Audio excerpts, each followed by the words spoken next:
தேவனுக்கு மகிமை உண்டாவதாக. நம்ம எல்லாருக்கும் ஒரு கேள்வி இருக்கலாம். எனக்கு தெரிஞ்ச ஒருவர் இருக்கிறாரு. அவர் வந்து அநியாயம் செய்வார், அக்கிரமம் செய்வார், கொள்ளையடிப்பார். அப்புறம் அநேகர்ட்ட வந்து காசை திருடி சுரண்டிட்டு, அப்புறம் கடவுளால தான் எனக்கு இந்த ஆசீர்வாதம் கிடைச்சது அப்படின்னு சொன்னா, அந்த காரியத்தை தேவன் ஏற்றுக்கொள்வாரா? ஆண்டவர் ஏற்றுக்கொள்ள மாட்டார். ஏன்னா ஒரு வசனம் இருக்குது. யாத்திராகமம் 20ஆம் அதிகாரம் 24ஆம் வசனம். அதில சொல்லப்பட்டிருக்கிற வார்த்தை, "என் நாமத்தை பிரஸ்தாபப்படுத்தும் எந்த ஸ்தானத்திலும் உன்னிடத்தில் வந்து உன்னை ஆசீர்வதிப்பேன்னு."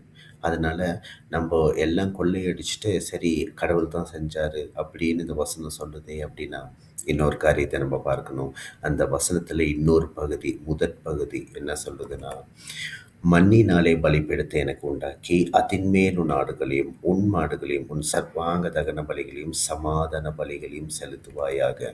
அப்புறம் என் நாமத்தை பிரஸ்தாபப்படுத்தும் எந்த ஸ்தானத்திலும் உன்னிடத்தில் வந்து நானே உன்னை ஆசீர்வதிப்பேன்" அப்படின்னு சொல்றாரு. அதனால மண்ணினாலே ஒரு பலிபீடம், இந்த மண்ணுக்குள்ள ஒரு பலிபீடம், தேவனை தொழுது கொள்ளுகிற ஒரு இடம். அதாவது தொழுது கொள்ளுகிற இடம்னா கர்த்தருக்காக பயந்து வாழ்கிற ஒரு வாழ்க்கை, நேர்மையாய், உண்மையாய், அநியாயம் செய்யாத ஒரு வாழ்க்கையை வாழ்ந்து, அப்புறம் கடவுளுக்கு நீங்கள் வந்து அவர் நாமத்தை நீங்கள் புகழ்ந்தீங்கன்னா, எந்த இடத்துலையும் வந்து எந்த ஸ்தானத்திலும் வந்து உங்களை அவரே வந்து ஆசீர்வதிப்பார். இதை தான் அந்த வசனம் சொல்லுது. தேவன் அப்படியாக உங்களை ஆசீர்வதிப்பாராக.